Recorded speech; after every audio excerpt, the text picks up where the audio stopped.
Welcome to your guided meditation. I ask that you close your eyes, ease the tension in your body, breathe deeply in through your nose and out through your mouth. Let's begin.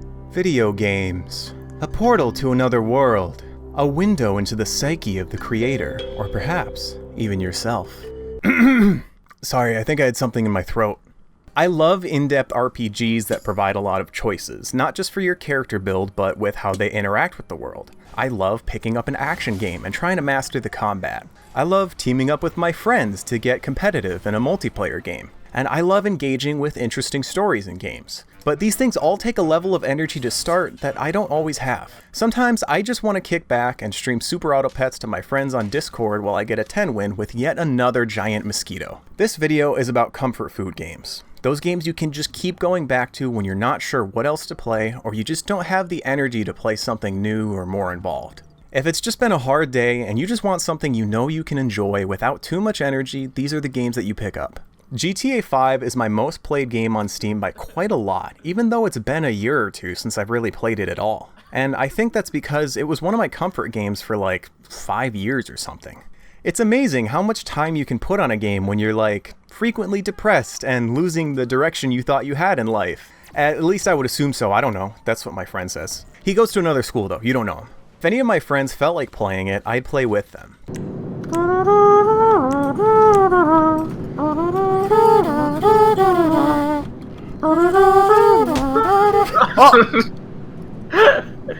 But more so than that, it's a game I would open up just to mess around and do whatever. I liked customizing outfits for my online character a lot. I found it very fun and relaxing. I could then just slap on whatever outfit felt right and do a mission, or goof around somewhere on the map, or just let out my inner goblin and terrorize the population of not LA. Another thing that I would do that's honestly kind of embarrassing and feels a little bit childish is when I was really excited for a game, I would try to like scratch that itch with a different game, and that game was sometimes GTA 5. So for example, when I was excited for Cyberpunk, I made this like cyberpunk looking outfit, and I'd use like whatever my cyberpunkiest looking car and like guns were and do online missions. I hereby give you one bullying pass, redeemable down in the comments section. The only stipulation is that you can't make fun of me spending money on GTA Online, because I didn't. I just sat still while a modder spawned sacks of money on my head like a normal person. Red Dead 2 is another good one. It kinda took GTA's place for a while, but I've also kinda dropped off of it lately too. Sort of like GTA Online, Red Dead Online can be pretty grindy to get started with. It helps if you have any friends who are already established somewhat and they can help you work your way up. I enjoyed it for a lot of the same reasons as GTA Online, like playing with friends or just screwing around, but it has something else that GTA didn't, and that is just vibes. There's something relaxing to me about kicking back, maybe watching some YouTube on my second monitor, and traveling through the wilderness and hunting, fishing, or following a treasure map. The game is gorgeous. The atmosphere all across the map is amazing, and it can get to be kind of meditative at times. Another big and popular game I've put an alarming amount of hours into is Dark Souls 3. It was my first FromSoft game, and I don't know if it's quite been dethroned from the esteem that I hold it in by Elden Ring. Don't get me wrong, Elden Ring is great, and it's probably the one of these games that I'm going to keep coming back to the most for the time being. But I find it hasn't been as easy for me to come back to and replay as Dark Souls 3 was, because not only is it such a massive and daunting game to get started with a new character on, but Dark Souls 3 overall feels a lot more consistent and well balanced. On top of all of that, a lot of the best parts of Elden Ring are the exploration and the discovery, which just don't hit the same after your first playthrough. Now granted, Dark Souls 3 didn't start off as a comfort game for me. It was my first Souls game and I was bad at it to start with. I tried it a few times and bounced off, until eventually I managed to kill that goddamn Lothric Knight and actually went on to finish the game. After a couple playthroughs, I knew the game really well and I had an easier time making my way through it, and that's when it really became a comfort game for me. Going back and playing again after a long time could be like seeing an old friend. And I was always down to do another playthrough with my friends. While it got flack from some for being more linear than Dark Souls 1, I think it helped when you were doing co-op with your friends because you're usually in the same areas as them all at once. Doing more playthroughs with a couple friends has even gotten me through some kind of rough patches, because sometimes when you feel your lowest, what you need most is just to get distracted for a little while. This is your reminder to thank your friends for being there when you needed them, whether or not they knew that you did. And if you don't have anyone in your life like that right now, just know that there are better days ahead. When you're in a dark place, it can be really hard to see outside of it, but I'm just going to plagiarize Tomato Anus and say that no feeling is final. Just take it one day at a time, and just know that we'll all be glad to have you with us tomorrow. So far, I've only really mentioned games that I've kind of fallen off of one way or another. These days, my comfort games have mostly been indie games. I already mentioned Super Auto Pets, and it's one of the best for just turning my brain off and playing while I watch some YouTube or while I hang out with some friends in Discord and we hive mind the game together. If you haven't heard of this game and hearing kill me, sell me, buy me doesn't activate a deep corner of your brain, then it's an auto battler. You build a team of pets that have different stats and abilities. You give them food that enhances the stats or adds new effects, and then you get pitted against a random team that someone else has made and your two teams duke it out. You need 10 victories to win, and if you lose too many games, then your team is out. It's easy to pick up, but it's more mechanically deep than it might initially seem, which is a great combo for... I put how many hours into this game? That being said, I'd probably give the #1 spot for best empty head game to Vampire Survivors. It just fulfills that criteria so well. If you're not familiar with it, think of it like a reverse bullet hell game where as you level up and get more weapons, you become this source of chaotic, screen-cluttering death. It's a roguelike, and each round takes no more than like a half hour or so, which makes it great to play in little spurts if you don't have a lot of time at once. The only thing you control with your character is moving them around and choosing upgrades as you level up. And even then, if you do a good enough job, they gotta give you that other you can just stand still and kill everything anyways. This game costs $3, and I have like 40 hours in it. I can't really think of any better way to sell it than that. Another game that's really easy for me to open up and just play while I'm doing something else is Fights in Tight Spaces. Thanks for introducing me to it, Connor. It's a game about punching guys, and you know me too well. Fights in Tight Spaces is sort of like if you mixed Slay the Spire with Into the Breach, except you play as a secret agent that just beats the snot out of everyone. It's no wonder I've put over 100 hours into this game. And speaking of Slay the Spire, that one too. It's really good. A game that wouldn't be a comfort game for me if I was new to it is Rimworld, but I have a couple hundred hours in the game at this point, so I know it well enough that once I make that decision to start a new game, I know I'm going to put at least a couple dozen more hours into it. It's a game where you manage a colony of people that crash landed on a mostly uncharted world. Technically, the end goal is to build your way up to spaceflight and leave the planet, but I've never actually done that because it's, like, about the journey and not the destination, man.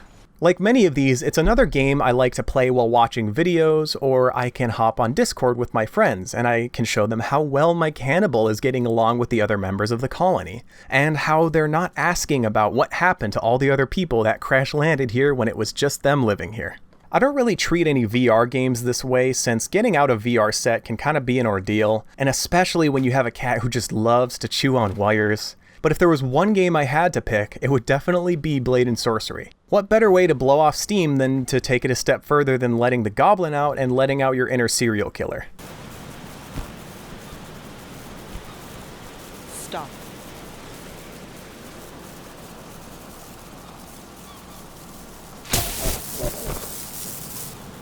Some games are just made to be comfort food from the get-go, like Townscaper or Unpacking. I also played Cat Cafe Manager more recently. It seems like a comfort food game, and it mostly is, but it's also secretly a commentary on capitalism, because I have to cater to the witches so heavily above other customers, because they give me the currency that I need to keep stocking all of my food and drinks, and if I don't, then I won't have enough supplies to be able to serve any of my customers at all, no matter who they are, and as a result, my business is significantly biased towards witches, and against folks like artists, fishermen, vagabonds, and... I mean, how much can I really complain though? This game is still a joy. And I love cat cafes, so it's an easy win for me. I think there's been a trend with my last couple videos of praising and recommending indie games.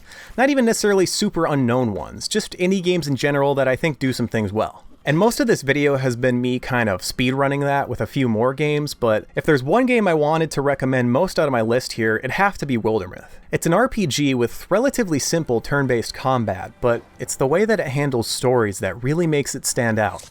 Wildermyth is the closest thing I can think of as far as an actual good execution on some kind of procedural storytelling. Whether you choose from one of the game's main campaigns or a fully random one, you'll be getting a mixed up experience made up of different story vignettes. You get a group of young heroes who are just starting out, and you take them through a campaign made up of 3 or 5 chapters, and between each chapter they develop an age. As you go, you can recruit new heroes, and your existing ones can grow old and retire, or if they're unlucky, they might die. If they do succeed in growing old, then they might even have kids that will also join the party. Each of these heroes is not just a different class, but has different personality stats that the game uses behind the scenes when dynamically selecting the story vignettes from an impressively large list to build up the story of your band of heroes as you go through their ages. And yeah, once you play a few campaigns, you'll start to see events repeat, but the campaigns manage to still generally feel distinct from each other. The fully randomly generated campaigns might feel a little bit unfocused at times, but that's to be expected, and you could maybe even see that as a good thing. Plus, the game has its main campaigns where you do have a single long-standing villain that the group takes on over time, and they're really great. Whichever type of campaign you choose to play through, they manage to still feel meaningful and personal, because you make decisions that affect what happens to these developing characters, and you accompany them from their early adulthood to potentially their retirement and old age. The events you run into along the way can permanently alter these characters, changing their appearance, their stats, or giving them wholly new abilities.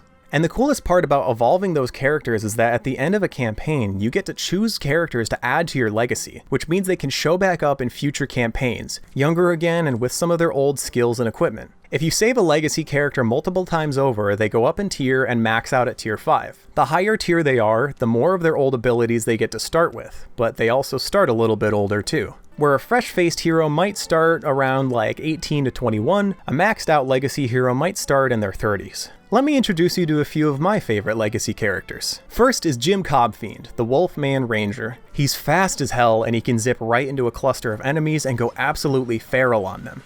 And then we've got Narmith, the pansexual crowman mage with lightning arms. He shoots chain lightning and he can also peck monsters pretty good if they get close. And last, but definitely not least, is Barla Wardenbrand. She's just a badass. She has a fox tail that enhances several of her stats, she leaped into battle with her wings, has other cool stuff I'm probably forgetting, there's a lot, and she can single-handedly dispatch entire groups pretty easily. Those are just a few examples of how crazy the legacy characters can get, and their repeated appearances help you get attached to them even more. I think the pitfall of procedural story generation in games is often that it's done for the wrong reasons. Hiring writers and giving them the time and control to tell a good story is hard, and many games aren't all that concerned with the story in the first place. When I think of procedural story generation, it's sort of like saying level scaling enemies in an RPG, where all I think of are just the examples of it being done poorly and it just sucks the life out of the game. But Wildermyth doesn't generate stories to get around the hurdle of writing something decent in the first place, and the fact that writer credits are placed over every event gives me the impression that writing was a high priority for this game. The reason it succeeds isn't just because they put a lot of effort into their systems, but because they did it to create a certain experience, and not to cut corners. Wildermyth's story and character systems are there to make each player's experience unique and personal. It's easier for me to get attached to these characters and stories because I know that this version of them is uniquely mine. Even though this game hasn't been out for terribly long, I'd still get this almost nostalgic feeling about it. It really hits the spot for just a nice fantasy adventure, and it kinda takes me back to the feelings I had playing fantasy games like Fable as a kid. It's a comfort food game because when I open it and I hear that music at the main menu, I just get that simple feeling of contentment that I can only really get from these kinds of games. And there is a cynical part of me that would take this as an indicator of how much more jaded and difficult to please I am than I was as a child, where the only way to get this feeling is from cheaply tugging at nostalgia. I think it's easy for some of us to feel that way at times, like the gaming industry is creatively bankrupt and we'll never get the kind of things we used to again. More and more, it seems like the companies making the biggest games are afraid of even the smallest creative risk, while simultaneously rushing things out the door so quickly that new full releases feel more like messy betas or early access titles. But the fact that a new game is able to make me fall in love that same way proves that there's still so much joy for me to find in gaming. June is always a big month for game news, but honestly, a lot of the coolest looking stuff this year, to my eye at least, has been the indie games. The trends that you see take over the AAA gaming industry usually start in indie games, and there's infinitely more creative ideas out there amongst those games that the big companies will never try out. If you ever start to feel a little bit too jaded about the state of the gaming industry, just go try an indie game. You'll probably at least find something interesting with a unique idea or two, but you might also find the next thing that'll make you feel all warm and happy inside when you think about it again however many years later. I guess my point with this video is to highlight some of the games that really help me decompress and just exist and enjoy myself. I often feel so overwhelmed by choice with the amount of games, movies, shows, and even other YouTube videos that I'd like to get around to, and it's nice to have something else to default onto when I just have choice paralysis. Although I do intend to make more critique-heavy videos in the future, I hope that I can always keep it rooted in my love for games like this. Don't get me wrong, I like to criticize things and try to figure out why something does or doesn't work, but I think that criticism that isn't rooted in that love can just feel like rage baiting for views. I enjoy critique videos myself because it helps me learn and look at things in new ways. And it's not just that I want to get better at identifying flaws and problems, but also to deepen my appreciation and love for the things that I enjoy. And if you have any comfort games, feel free to leave a comment to talk about them. You can put it right below the bullying if you did that already. And thank you for watching.